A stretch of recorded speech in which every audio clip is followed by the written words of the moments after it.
that connection is not natural in any way or form. There is no connection between individual Jews and the state of Israel. But that connection is produced and manufactured. Our emotions and our affective ties are not something inside us that are natural, but emotions are socially constructed. Our desires, our identification are socially constructed through a whole range of processes, whether it's education, whether it's the news, whether it's social media, whatever it is today that constructs our emotions. And our emotions, or me as a Jew, there's a constant incitement for me to identify with the state of Israel, to feel any criticism of the state of Israel as if it is criticism against me personally.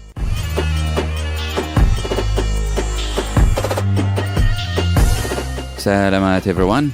You are listening to Red Inverted Triangle. This show is about the ongoing struggle for liberation in Palestine, produced on the unceded lands of the Gadigal people.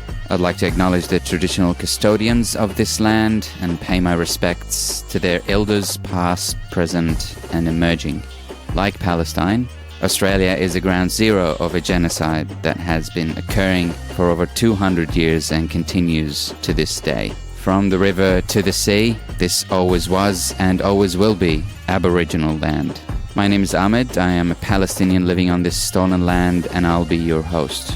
This podcast aims to provide the Palestinian story, Palestinian narrative. It's necessary because we live in a heavily indoctrinated society where, as Palestinians, being able to speak, to tell our stories, and narrate is the ultimate form of resistance. That's right, resistance, hence the name of our show, Red Inverted Triangle. Each week, we'll be bringing you different segments, such as news updates from Palestine, Palestinian music, interviews with Palestinian figures or non-Palestinian figures talking about Palestine, and everything else related to Palestine. Thanks for tuning in, and long live the resistance.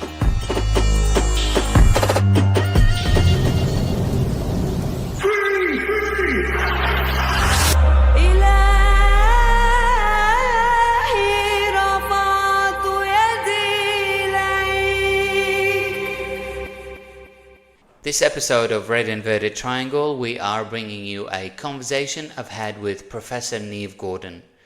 After teaching for several years at Ben Gurion University in Israel, Professor Neve Gordon joined the School of Law at Queen Mary University of London.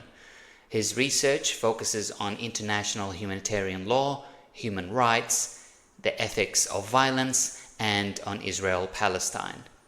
As a Jewish academic, Professor Neve has written and done extensive research on the IHRA definition of anti-Semitism and the weaponisation of anti-Semitism to silence criticism of Israel's genocide and war crimes against the Palestinians.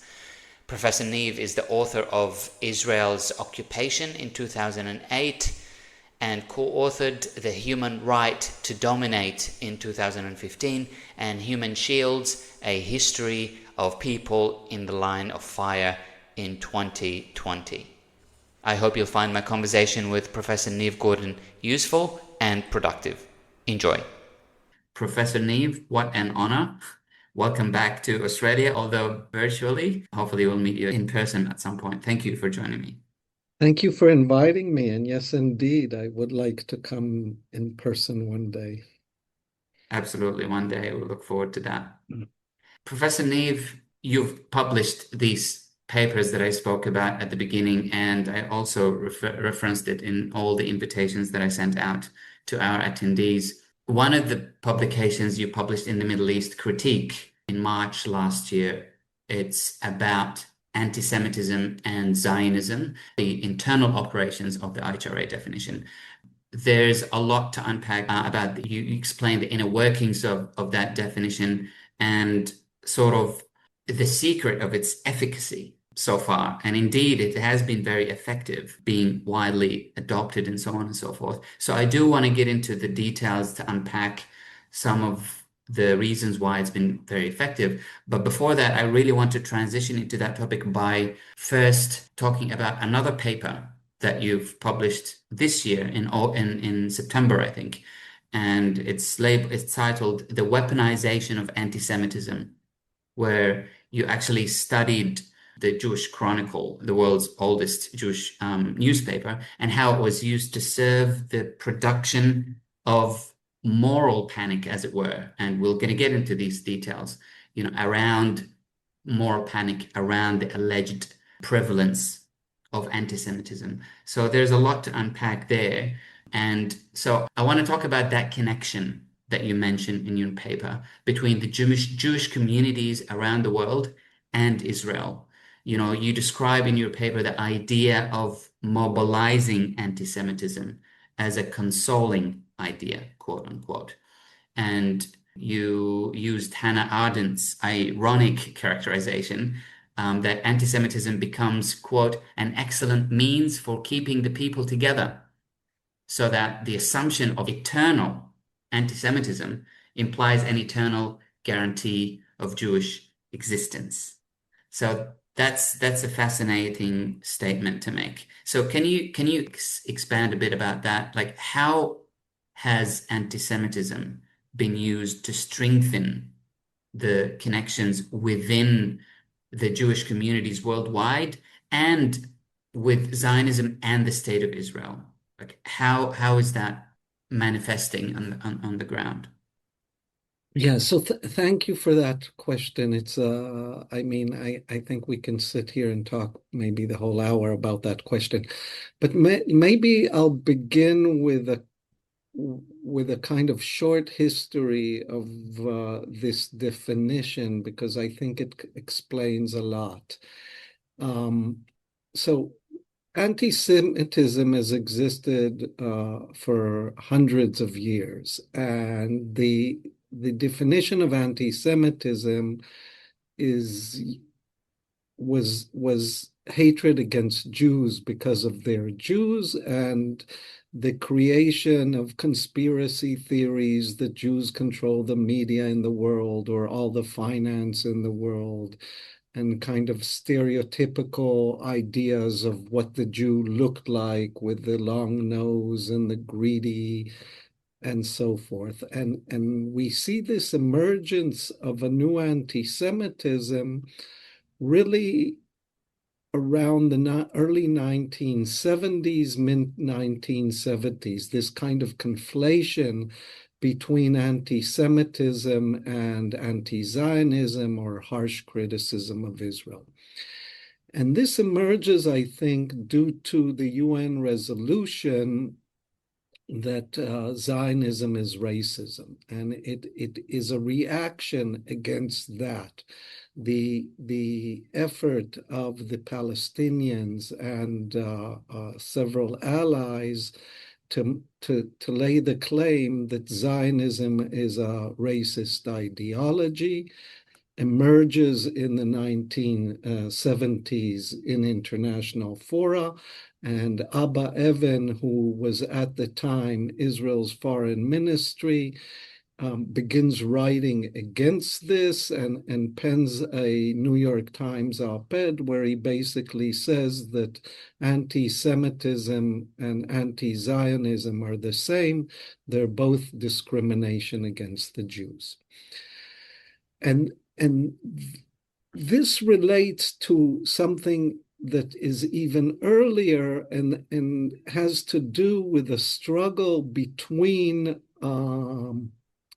two, I would say, political ideologies of how to struggle against anti-Semitism in the aftermath of World War II and the Holocaust, whereby one camp was the kind of camp that goes with the universal human rights and the Universal Declaration of Human Rights, and says that within the nation state does not protect all the rights of the different people within it, but we can create a universal declaration about the equal distribution of rights of people and about the fact that people as people should have rights, and therefore to kind of undo the racialized social hierarchies that exist. And the other solution was the Zionist solution, which was creating a Jewish state in Palestine.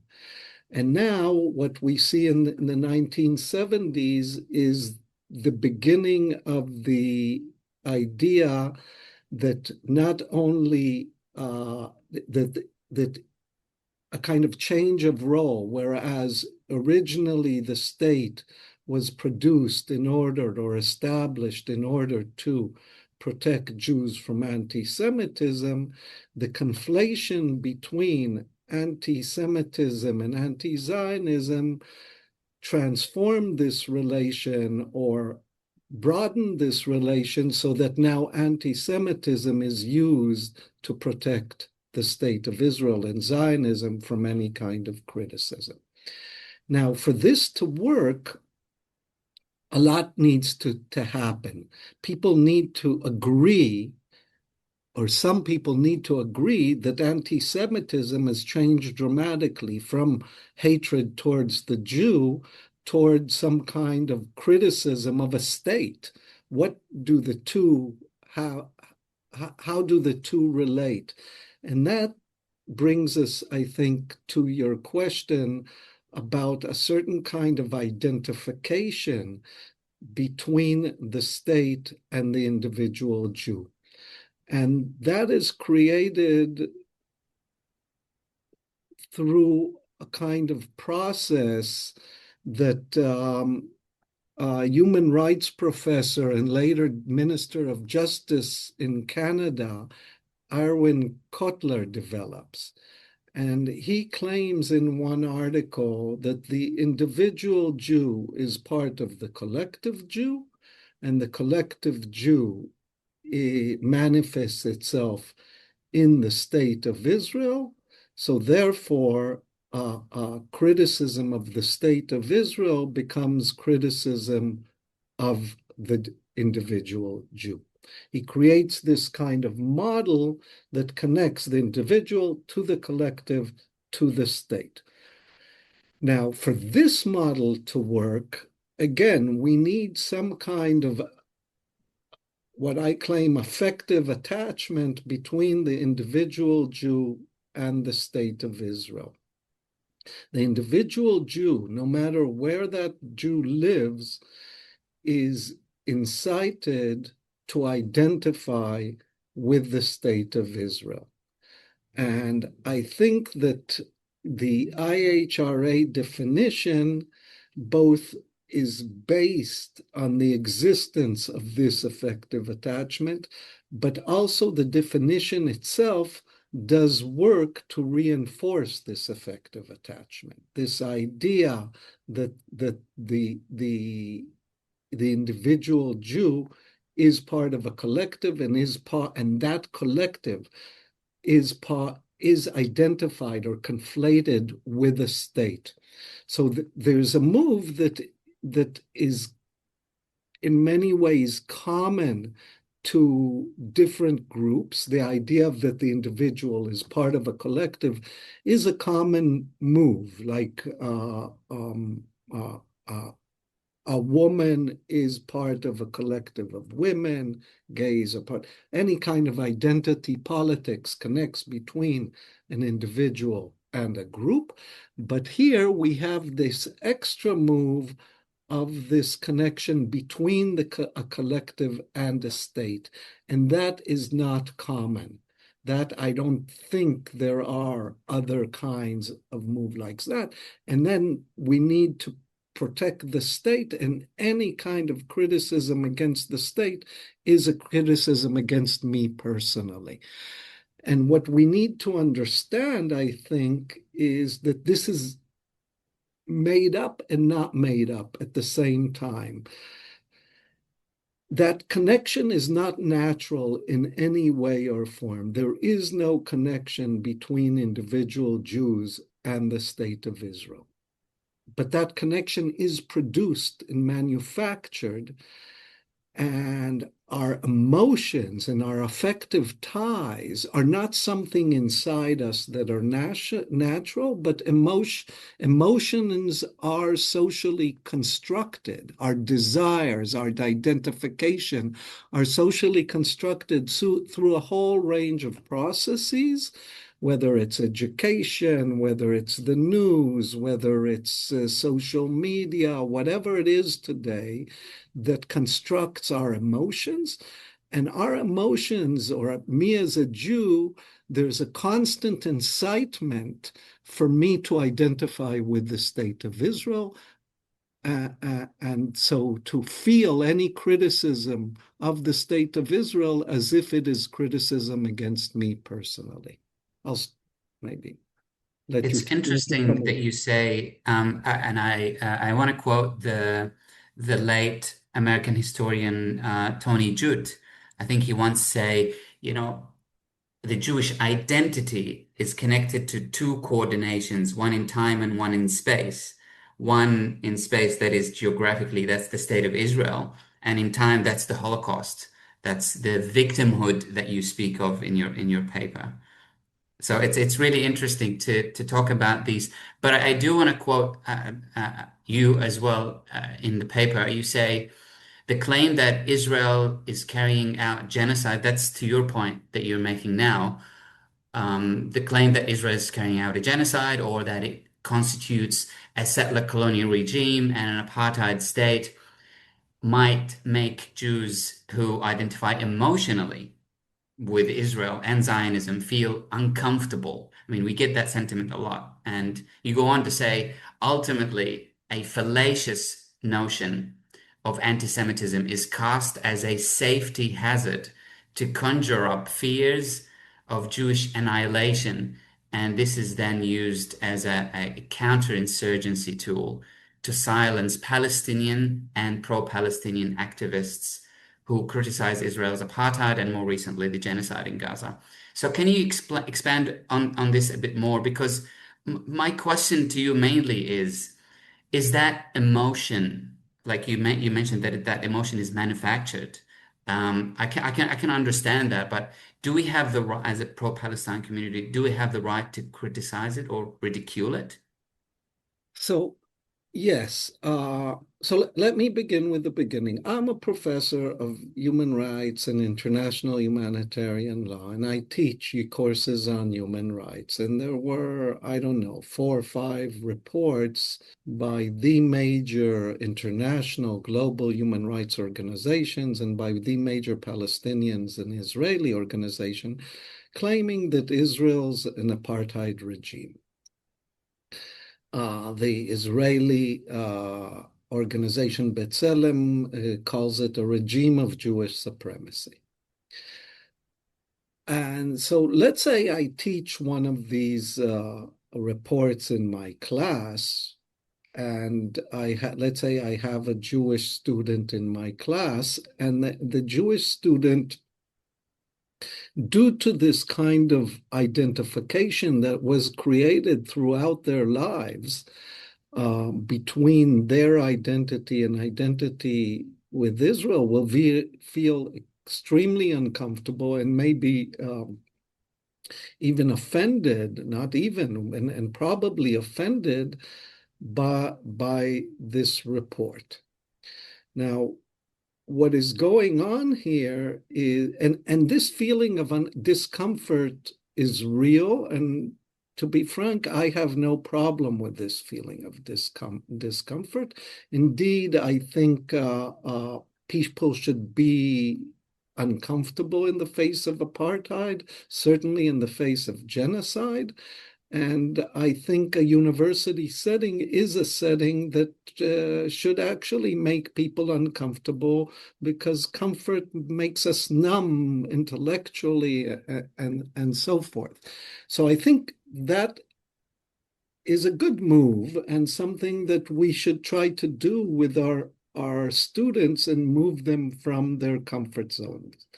But what could happen and what has happened often, both in the UK and throughout Europe, and I am confident also in Australia, is that this sense of discomfort is then translated, as you mentioned, to a sense of unsafety.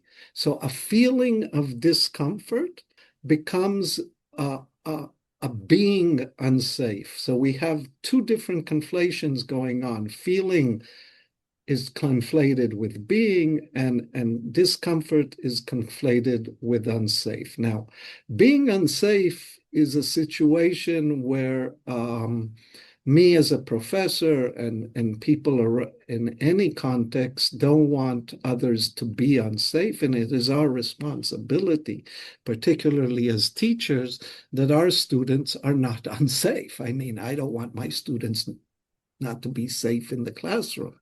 I don't think teaching an apartheid report makes anyone unsafe. I do think it might make some people uncomfortable. And this has to do, this has to do with this false conflation. And this false conflation is related also to victimhood. And there's a distinction to be made between the claim of victimhood and the condition of victimhood. Catherine Higgins makes that claim in a recent article, and others have made that claim. And the idea of the claim of being injured and the condition of being injured. So what is going on here is that, as Tony Jute mentioned, the Holocaust is an ever-existing specter in Israeli Jewish identification. This victimhood has been internalized, and it was a condition of victimhood, indeed, in the 1930s and 40s in Europe, but that condition of victimhood is actually does not exist now, but the claim to that condition continues, and indeed, I think I mentioned it the last time I spoke, is that many Israelis, or most Israelis, 2 years into the genocide, were still mentally on October 8th.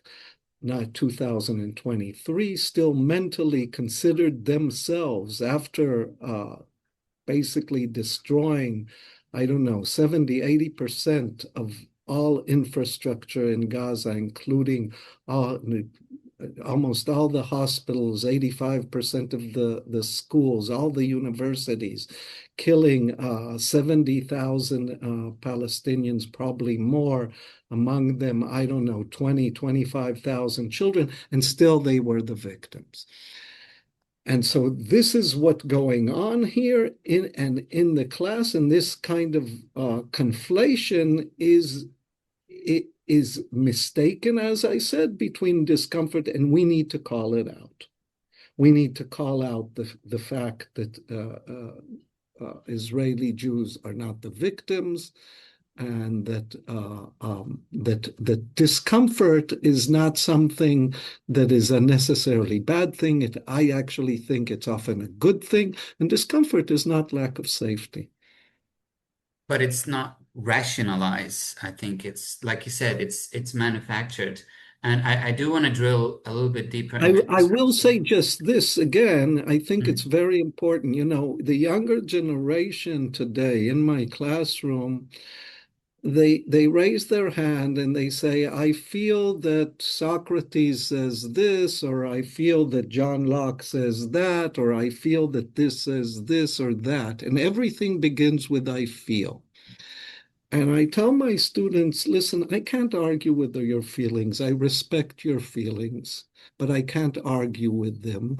And this is like And you have to understand first that we should stop talking when we're talking in the classroom about things that you're arguing in a field. This affective and emotional has taken over this kind of younger generation also, I think.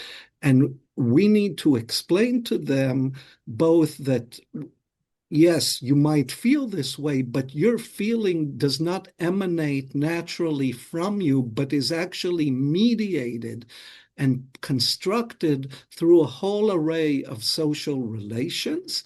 And you have to be self-reflective about your feeling. Now, what they're extending kind of evidence and empirical reality and all that to feelings. Everything now is a feeling. And so, and that has colonized our language too. And we need to, first, I think it's not a good way to speak. Some things are feeling, and we need to speak to them about them as feelings, but some things are thoughts, and we need to think about them as thoughts. And at the same time, we also need to recognize that our own feelings are constructed, and we need to self-reflect about the process of construction and the manufacturing of feelings.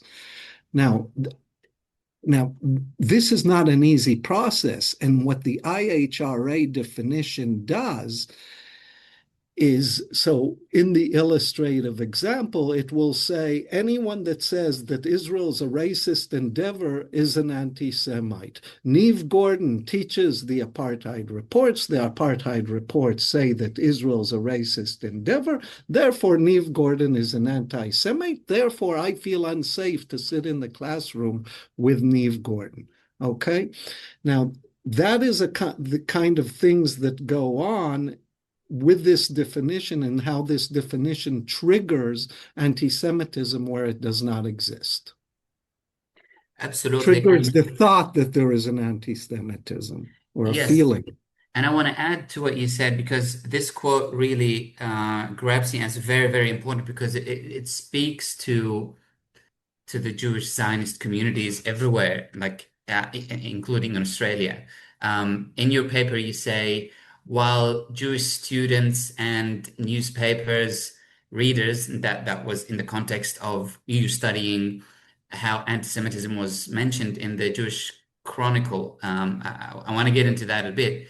You say that Jewish students and newspaper readers might believe that their sense of being victims follows from their personal experience. They fail to recognize that the Jewish Chronicle plays an active role in the way they understand and interpret that experience. I mean, I'm talking about the Jewish Chronicle, but that can pretty much apply to any mainstream Jewish media outlets, including the Times of Israel and so on and so forth.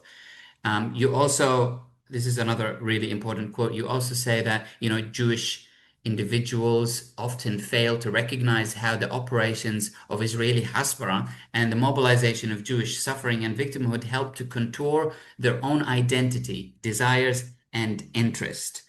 Do you want to expand a little bit on this quote? Let me say a bit about the Jewish Chronicle, if that's okay, and Yes. why I went to look at the Jewish Chronicle. I went to look at the Jewish Chronicle for two reasons. One reason is when I was the head of the Committee on Academic Freedom for the British Society of Middle Eastern Studies, we received a considerable amount of complaints from staff and students around the UK, and that they were targeted as being anti-Semitic. And a lot of this targeting emerged from what we found was that a lot of this targeting emerged from the Jewish Chronicle, where their social media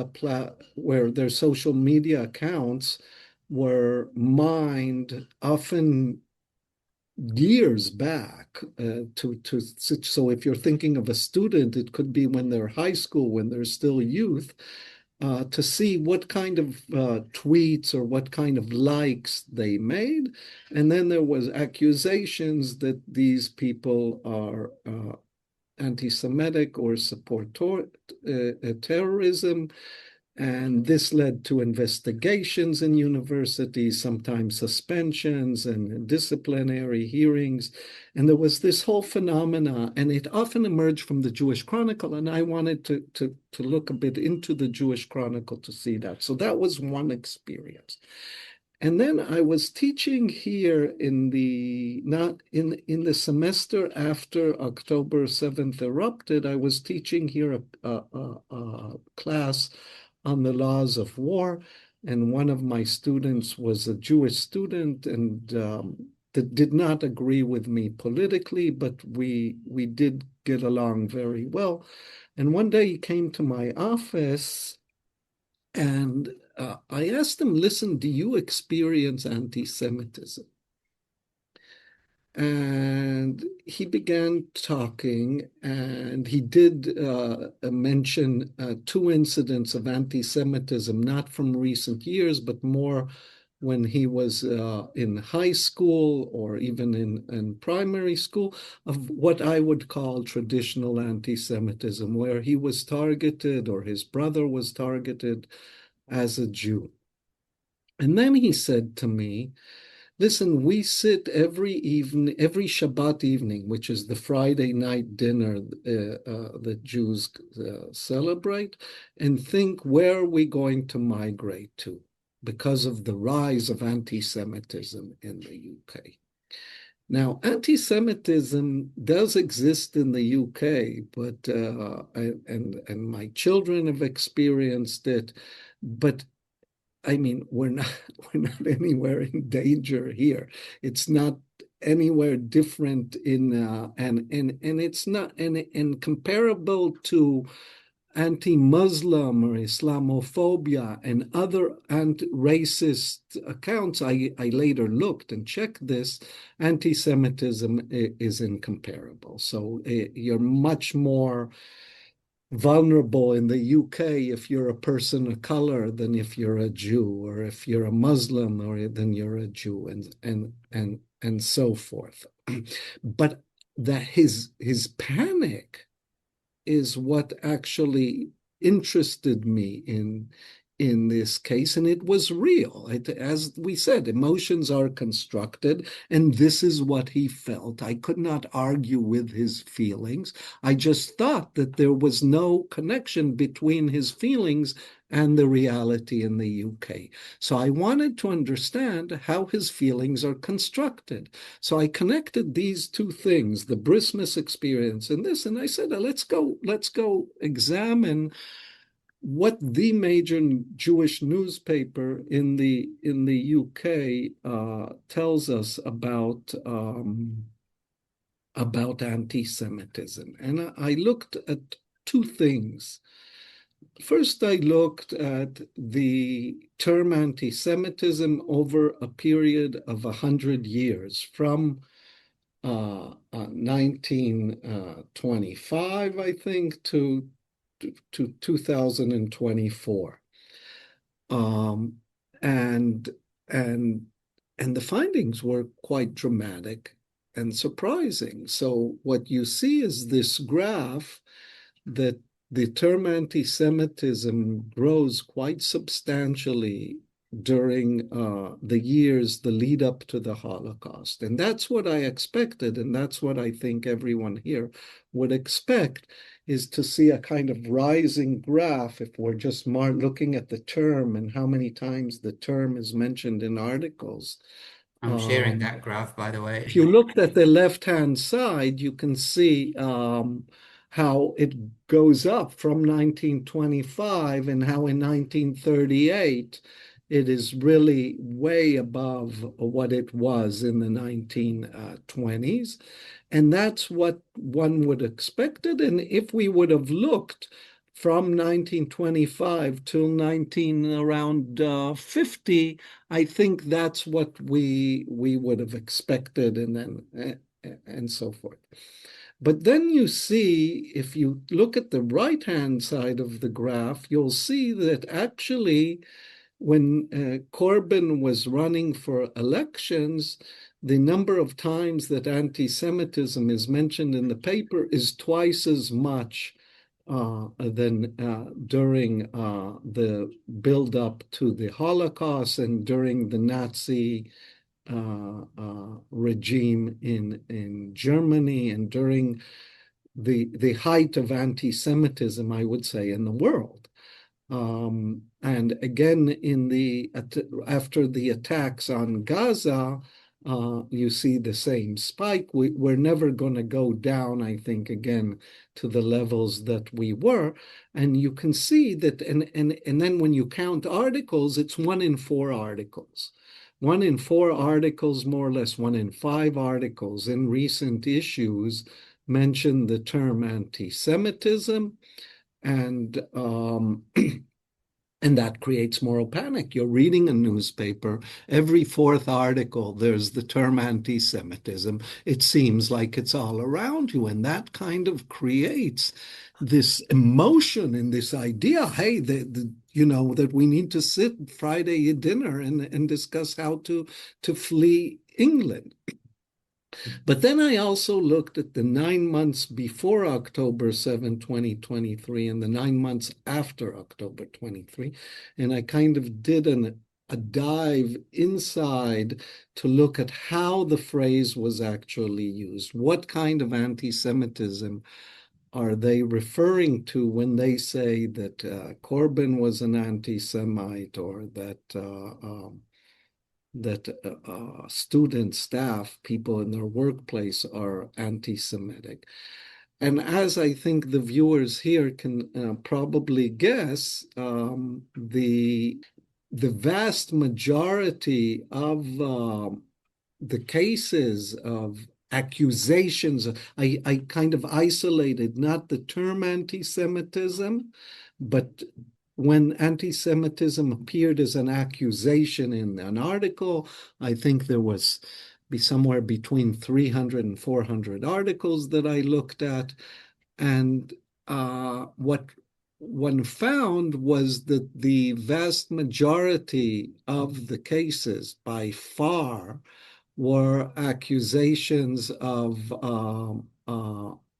anti-Semitism as criticism of Israel, and then you understand that whereas the traditional anti-Semitism is against, if you're against the traditional anti-Semitism, you're against a regime that, or a mode of governance that racializes part of the population and uses violent mechanisms of oppression against this racialized population, in this case, the Jews, whereas the accusation of the new anti-Semitism is used to defend a regime that racializes a group and uses violent mechanisms of oppression. So you have this kind of mirroring of one anti-Semitism as an anti-racist anti-Semitism, and the other anti-Semitism is an anti-Semitism that aims to protect, that serves as an iron dome for a racist regime. And that is what goes on in the paper.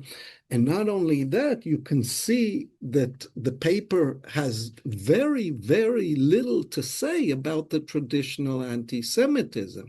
So I don't know if people in Australia have been following this, but there's now a lot of accusations of Farage, the head of the Reform Party in the UK, who about certain anti-Semitic claims that he made 40 years ago and so forth, but that his party also, many members of his party are continuing to make all these racist claims.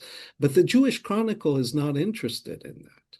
The Jewish Chronicle is interested only in the anti-Semitism that is used to protect Israel and to silence anyone that dares criticize Israel. Absolutely. And another observation I made in this graph that you included in your publication, that the average of how many times anti-Semitism mentioned in the Jewish Chronicle has, almost doubled ever since the IHRA definition was introduced. That's, I think, in 2016. So you can see clearly that it's jumped from 100 up to, I don't know, 300 or something. So let's talk about the IHRA definition. So if you could, in simple terms, just explain what is this working definition that is introduced by the International Holocaust Remembrance Alliance. So the definition is one sentence that is innocuous, and actually it may be that this may be, and it has no real meaning. The problem with the definition is that attached to it are 11 illustrative examples, that 6 or 7 with them touch directly on Israel in some way. And let's discuss 2 or 3 of these illustrative examples. One of them is I already mentioned, and that is the claim that you cannot say that Israel's a racist endeavor, even though, the country itself has many laws that privilege Jews over Palestinians. It has roads that Jews can go on and Palestinians in the West Bank can not go on. It has the right of return to Jews, but Palestinians cannot return, even though these Jews that have the right to return have never lived or even set foot in Israel, Palestine. Well, the Palestinians are refugees and were expelled or fled from Palestine. So, of course, Israel's a racist endeavor, and yet to say that you can be accused of anti-Semitism. Another important example that I do want to mention is this kind of idea that you cannot, in the same sentence, mention Israel and the Nazis and the Nazi policies. Now, I think it would be disingenuous and false to claim that Israel is putting the Palestinians in gas chambers. And that kind of claim would be wrong. But can't we compare the policies of the Israeli government with certain policies of the Nazi regime in the 1930s? And compare is not conflation, and comparisons often expose and shed light. That's what we do for our work here in the academia, is compare, because they shed light about certain similarities and certain differences, and then you will try to explain why is this similar and why is this different. But just to make that comparison transforms you into an anti-Semite. And if I internalize the definition and believe what the definition is true, then if someone like me does this comparison, and a student in a class or someone listening to a webinar can come and say, the guy's an anti-Semite because this is what the definition of anti-Semitism says, and so forth. And many people have been, actually, an Australian, Ghassan Haj, one of the reasons that he was fired from the Max Planck Institute is one of the reasons is that he said that Gaza is a concentration camp. He used the word concentration camp. While Israeli politicians have used the word concentration camp, but the Germans just couldn't handle that. And then later he said that Zionism is a project. And that, again, for them was considered something that you cannot say, because if it's a project, it can end. And so they were claiming, so they were using all kinds of ideas within this definition. And that's how the definition works. And it sets a broad net to cover anyone. And we have to keep in mind that it has this kind of chilling effect that even if someone does not accept what the definition says and knows that comparing Israel with the Nazi regime or saying that Israel is a racist endeavor is not anti-Semitic, they are often afraid to make those claims or even criticize Israel in any way in social media because they're afraid for their careers, because the definition has been so successful and so many governments, including, I think, your government, have adopted it, and so many universities and schools and sports clubs and different kind of and corporations have adopted this definition without knowing. Now, just to give you an example, I came to the office this morning really early. It was still dark here in the UK.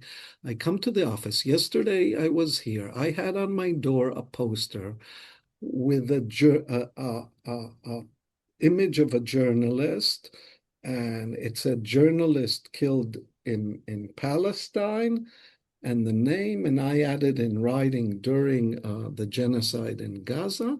And this morning I come and the poster was removed from my door because that is offensive. That is, I'm going to hang it back on after this webinar, maybe not exactly the same because I don't have it, but just this kind of chilling effect that the universities and the different institutions are doing after they adopted this definition, and they now appropriate it as if it's their own and are beginning to internalize it. And that's a very dangerous moment. It's very interesting you made that analogy. So we all know that Israel has this system of defense called the Iron Dome that defends Israel from, external rockets and so on and so forth. And you liken this smear of anti-Semitism as proverbial Iron Dome to shield, Israel and its war crimes from criticism or accountability in general. So I do want to get into the details of why has this definition been that effective. If you could briefly shine the light on that. I know it's the entire article. If you could explain why on earth has it been that effective and adopted worldwide?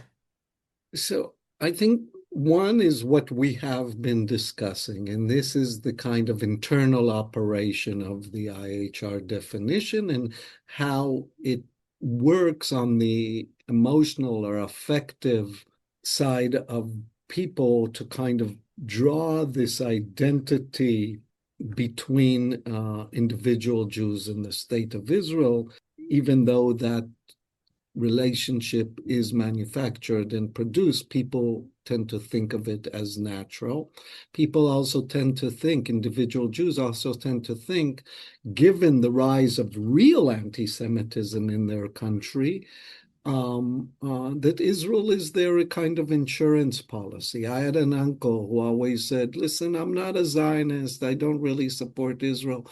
But it's an insurance policy. If things go wrong in the United States, then I will move to Israel. So it's this kind of insurance policy for certain diaspora Jews, without relation to the other people that live there, without relation to this kind of other historical existence in Palestine. There is that.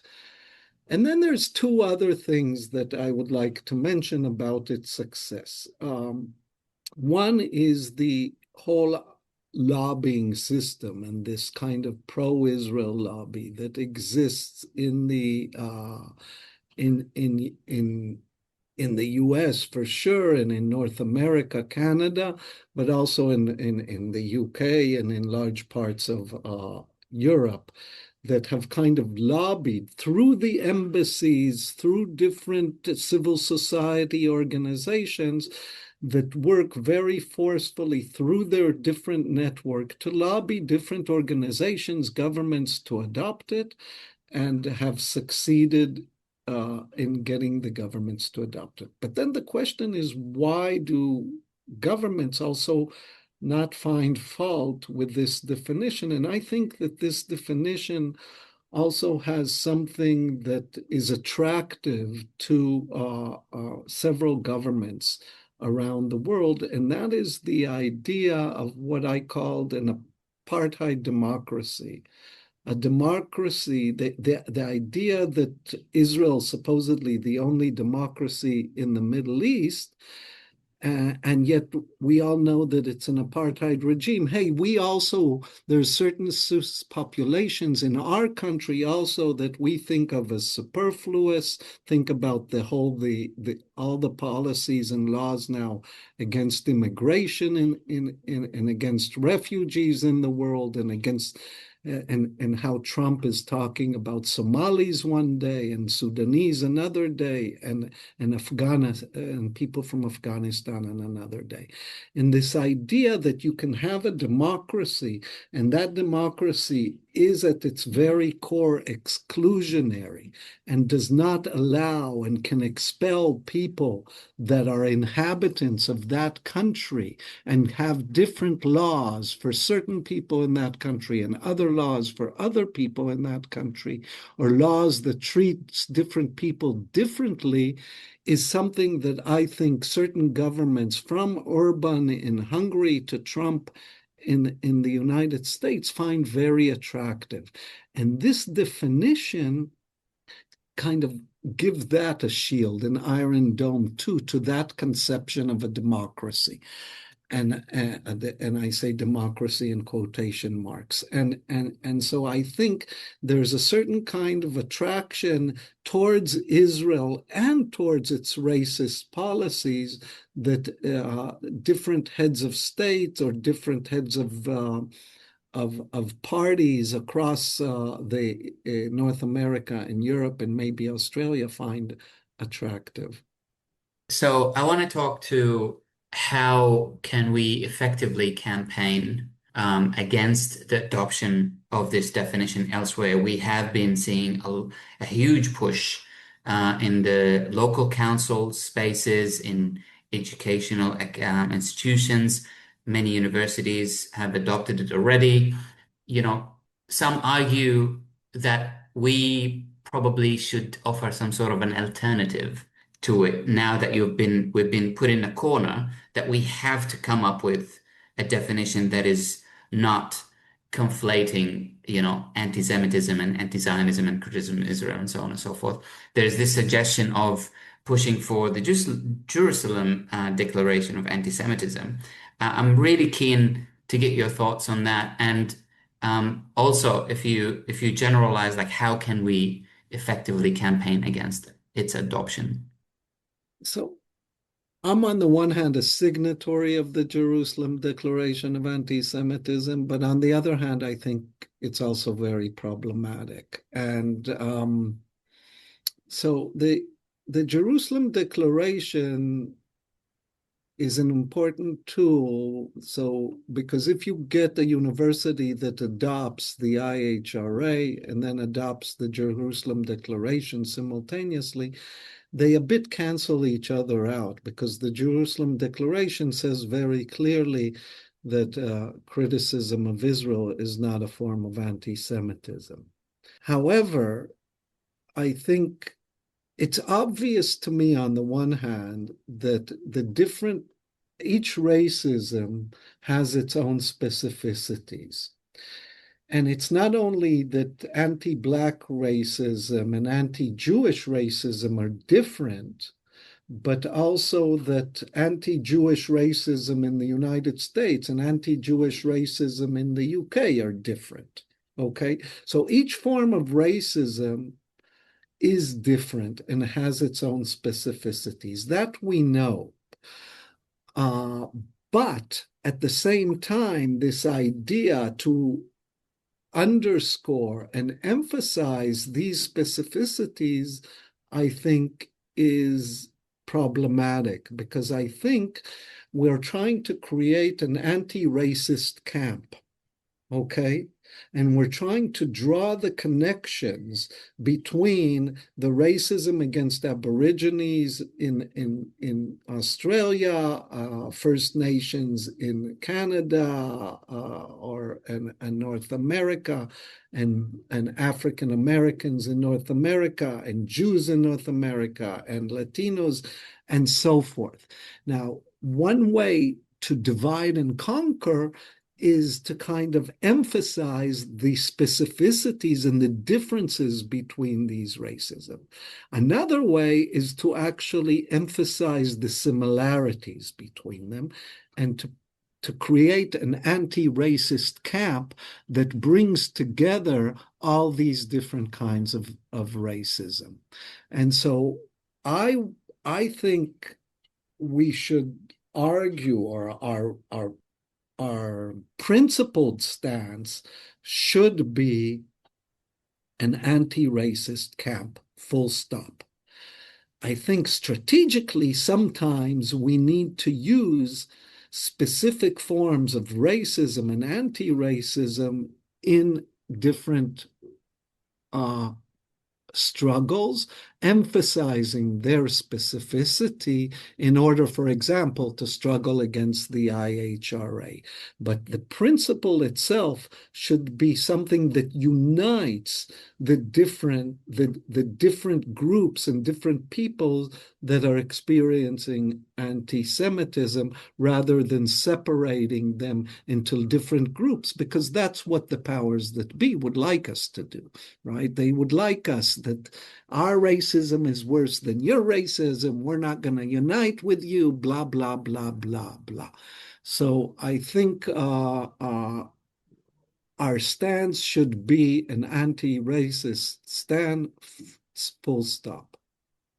Absolutely, an umbrella against racism of all its kinds, against minorities, Jews, Latinos, and blacks, and so on and so forth. It's been reinvigorating. Thank you so much. I want to go to the Q&A. The first question is from David, and he's saying, if we Jews hold on to our right of return, then are we in effect implicitly given our consent to the Zionist policies? I don't really understand what hold on to our right of return means. It's not something that,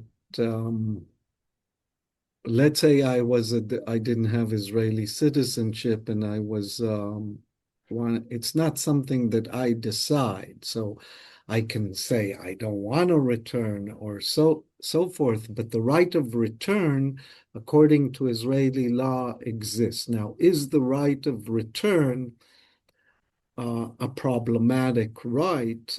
I think the right of return definitely plays in the construction of the regime as a regime of Jewish supremacy.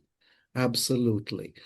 In that sense, yes, but it's not something that as individuals we can decide whether that right exists or not. But I think that right exposes in a very pronounced way, particularly in light of the fact that the Palestinians do not have a right of return, and that the Palestinian right of return is cast as an existential threat to the Jews, then yes, the right of return is exactly at the center of this racialized governing apparatus, and it is something that we should say, as Jews, is extremely problematic. Yeah, I agree in that sense. That question triggered another question in my brain, and that is, I've been hearing that word over and over again. And you mentioned language matters, talking about the Jews in the diaspora. That concept of the diaspora, what does it refer to? Does it mean that, the homeland is Israel and we live in the diaspora? Does that also kind of confirm the fact that, this is our right to return to the homeland? Like, is it right to say Jews in the diaspora? I think it also depends on how you understand. I mean, there are people that say that the Jew as a figure of history is a wandering individual, and that is their um, existence as Jews and so forth. Um, I am not. I am for a state of all its citizens between the river and the sea, where all the people that live there have equal rights, have citizenship, and and I would like to call a place like that. I would have liked to call a place like that home. That place does not exist. That place is a promise. It's something we should aspire for. And in that sense, if that home existed, then I would be in the diaspora, yes. So I don't think we need to, and there is a facticity here. Whether we like the facticity or don't like the facticity, Israel does exist, and Israel can, and Israel is a place that I was born. I was raised, my parents were born there. And so for me, it is a sense and a feeling as constructed, as we said before, of being diasporic. And you're saying to me, Neve, why don't you question that kind of feeling of being in diaspora? I think then the question is, what does diaspora mean? From, as I said, all my life or most of my life, I lived in Israel, and that feeling of being having moved from that place is a feeling of removal from a home. So I think it's a complicated question. I do think that we can think of a homeland for Jews and Palestinians. I think, and that has been my position for many years now. Absolutely. Practically, I mean, we need to be kind of practical in our planning and thinking as well. There's some realities on the ground that we cannot really avoid. I do want to go to Judith's question. Judith is originally from the UK. She left in 1997. She is wondering if the Corbyn anti-Semitism scam could work again now that public opinion towards Israel has shifted so dramatically. Judith saying, I see they are trying it against Zach Polanski. Will it work, bearing in mind that, you know, the perception of the state of Israel and the understanding of what Zionism is and what anti-Semitism is different now? Zach Polanski is the head of the Green Party and is a is a Jew, for the viewers that don't know who he is. I think a few things are playing out now. I think what is going on the page of the Guardian over Farage is the Corbyn playbook, but with real anti-Semitism as opposed to this IHRA definition. But it's still the Corbyn playbook. And what is interesting, Corbyn was a threat, a real threat, for two reasons in my mind. He was a real threat to the corporations because he's basically a socialist. And he was a real threat to Israel because he would have been, had he been elected, been the first prime minister of England and maybe even the first head of a state, a very powerful state that is pro-Palestinian and not pro-Israel.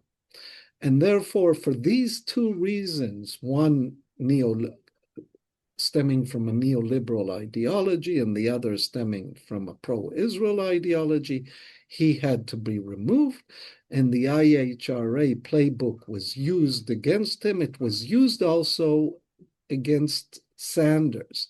But against Bernie Sanders, it was much less successful primarily, or not only primarily, but also because Bernie Sanders is a Jew. Now, Zach Polanski is also a Jew. And so I think it will be much more difficult to use the playbook against Zach Polanski, whether that it, because he's a Jew, whether it will be more difficult with him because of public opinion.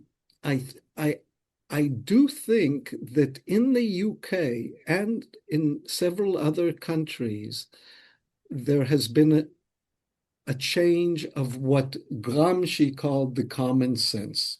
Hegemony works by creating a common sense that the people believe in certain ideas that they are commonsensical, and therefore and follow the leadership in that direction.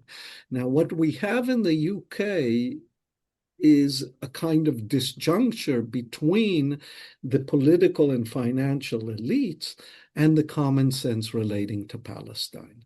That has changed, and they no longer control the common sense relating to Palestine.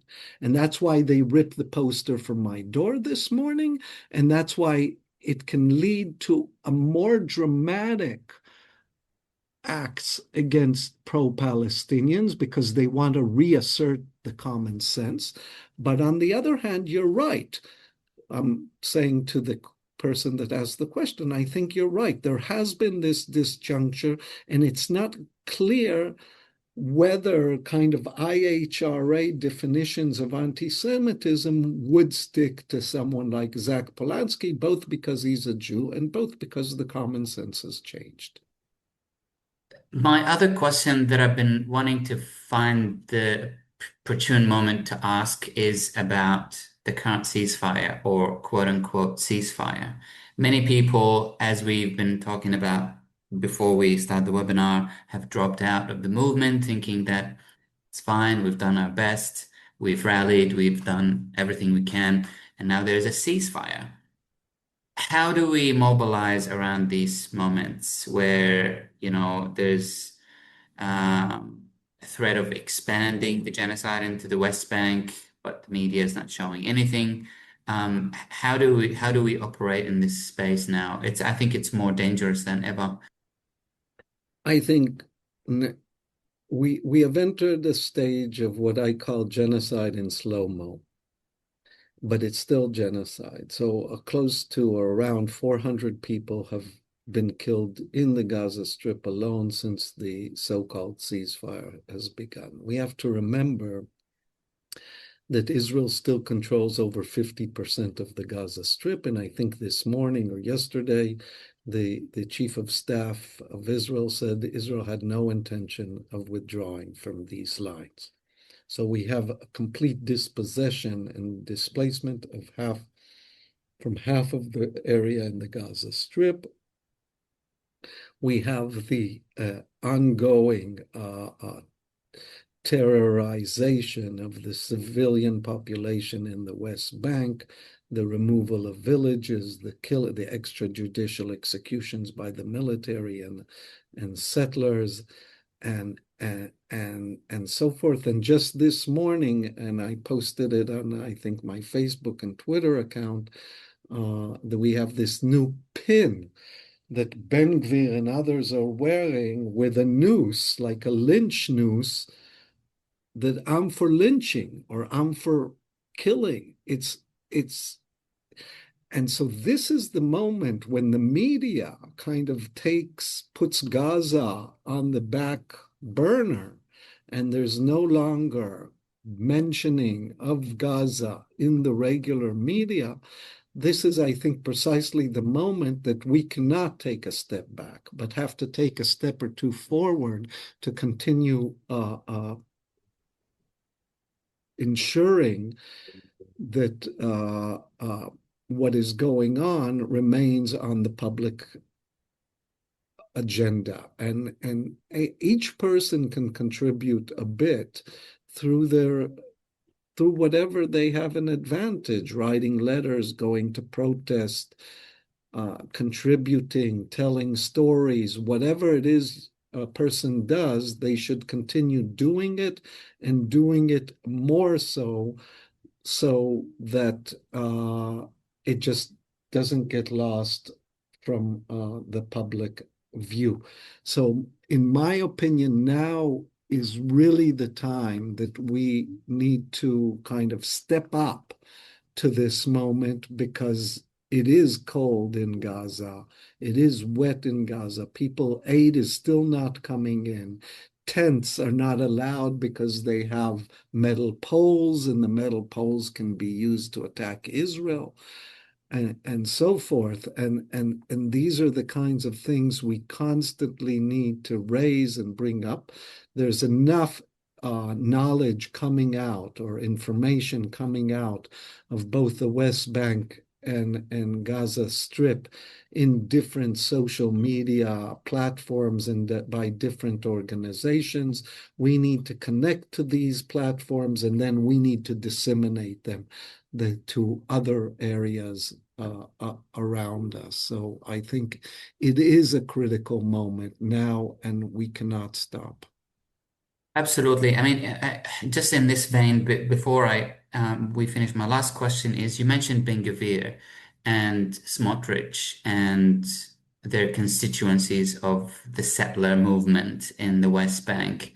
I mean, we're talking about Zionism, but that's a different form of Zionism. And I can't help but mentioning Ilan Pape's recent book, Israel on the Brink, and he mentions this state of Judea and its conflation or its combat almost against the state of Israel. And he predicts that eventually this movement seeks to dominate the Israeli society, which is actually bad news, not just for the Palestinians, but for the Israelis, for liberal Zionism, if you will. So what is the end goal of Ben Gvir, Smotrich, and his constituency here? So first, I'm not sure there's a major difference between Netanyahu, Ben Gvir, and Smotrich. And I think they all believe, or Netanyahu, I think Netanyahu is more dangerous than them. And he believes that Israel can achieve normalization in the Middle East, irrespective of the Palestinians. The Palestinians are no longer part of the puzzle, in his opinion. And um, and that entails two possibilities. And Smotrich wrote about it. I think 6, 7 years ago. He has it's called in Hebrew Tochnit IHRA, and in English probably I don't know how it would be translated. The project how to determine the relations. And the whole idea there is the Palestinians have, he says there are three options. I'm going to discuss two options. They have two options, basically. One option is to accept second or third class status, live in very confined autonomous areas where they can take care of their own garbage and they can clean the streets and the sewage systems and maybe be responsible for part of the education, but will go over the school textbooks, etc., etc. Either they accept that kind of existence, this kind of Bantustan existence, or they need to be removed. Okay, and the removal can take place either through transfer, expulsion, or through killing. Okay, that's his program.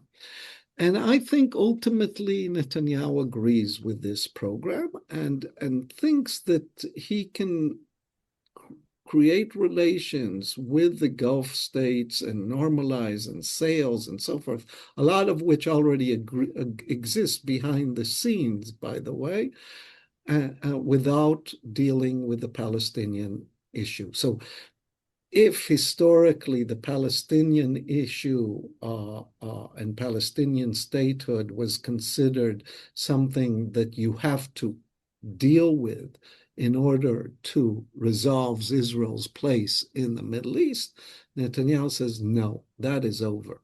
We have dealt with the Palestinians. It is no longer an important issue. in any negotiations, we'll deal with them. They will either be in Bantustans or they will be moved from, and this one way out Rafah crossing is of course an indication of this. We're gonna confine the Gaza Strip to 50% of the land. We're gonna open a gate, and the gate has one direction, and that is where things, I think, are moving in that respect. And what we need to understand is that the liberal Zionists who hate Smotrich and hate Ben-Gvir and hate Netanyahu and so forth, they do not have a problem with what I just said. Their problem is different. Their problem, the majority of them, not all of them, but the majority of them, their problem is with the judicial overhaul and the fact that certain policies and certain forms of discrimination that were carried out against Palestinians can now be maybe carried out against Jews, and that the kind of corruption that Netanyahu has not introduced, but has brought to new levels in the Israeli political arena can thrive and so forth, and the democratic institutions, the media. Netanyahu has taken over or the security apparatuses. He has nominated a chief of staff, head of Shabak, and head of Mossad. He has weakened the media. He is hollowing out the judicial system and so forth. And they are afraid of that. But they're afraid of that because of its ramifications to the Israeli Jews in Israel, primarily. To that point, Professor Neve, I want to get your final thoughts. You mentioned the Israeli society and how apathetic it is to the dilemma of the Palestinians and the genocide. I mean, it's been described as a democratic genocide, really. There's a huge consensus in the Israeli society. And one can lose hope easily in the Israeli society to make a change for the sake of Palestinians. And our only hope is to make an inways into Jewish communities in Zionist, still Zionized brains in the Jewish communities worldwide. I'm pretty sure that a large sector of the Jewish community that have been Zionized over those decades are questioning their indoctrination right now. What's your advice for us, as in how do we preach this concept of the intentional conflation between anti-Semitism and anti-Zionism, and how do we explain that? Do you think there's hope that we can penetrate, for the lack of a better word, into these communities to make a change from within the Jewish communities? So what we do see is we see a generational gap, right? So where the younger generation, particularly in North America and maybe in Europe, of Jews are much more critical of the state of Israel. And I think that has to do with several things. One is that this kind of mobilization that we've seen since October 23 didn't come from nothing. I think it was King Lear that said, "Nothing from nothing comes." It came from something, and it came from decades of work. Came from decades of work of Palestinian activists and pro-Palestinian activists that wrote books and wrote articles and retold the story of what happened in Palestine. And there was a kind of education that had been taking place for a couple of decades. And I think that fell into place after October 7th, where people already knew, hey, this did not begin in October 7th, okay, as Israel tried to tell everyone. And as the Biden administration, and as Merz, and as whoever was in power in the UK at the time told everyone. And so that education thing happened. And there was this kind of globalized Palestine, as in Palestine was a kind of reflection of other forms of domination in local communities in different countries that Jews could also relate to, and that overcame this kind of progressive accept on Palestine, which certain Jews had. And these kind of connections between George Floyd and Gaza, between Black Lives Matter and Palestinian Lives Matter, between different kinds of groups were very important. And also the kind of claim, and you have in Australia the two editors of this book, Ronit Lenton and Lana Tartu, this kind of claim that we need to look at this in racist terms.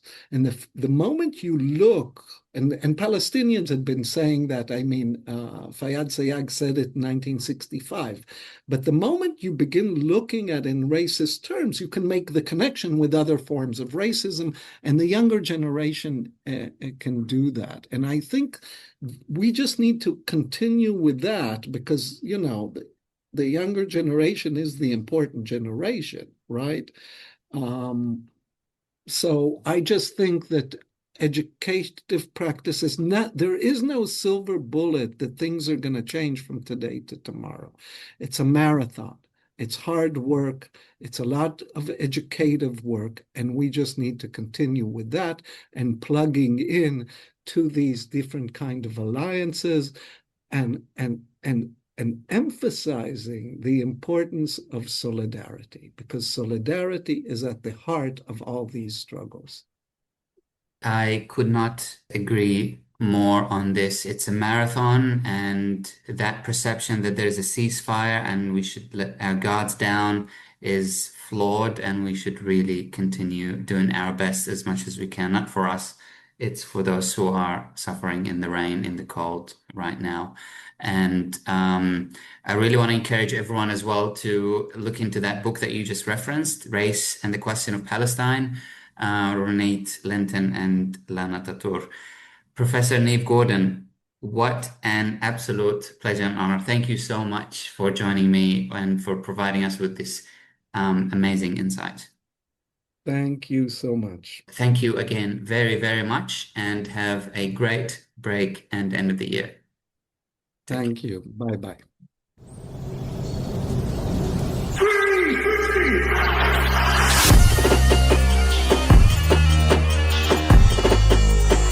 You've been listening to The Palestinian Show, Red Inverted Triangle. If you'd like to learn more about Palestine, or if you'd like to get involved in the Palestine Solidarity Movement, please follow Palestine Justice Movement Sydney on Instagram or Facebook. And keep tuning in to Red Inverted Triangle. My name is Ahmed. I will see you next time.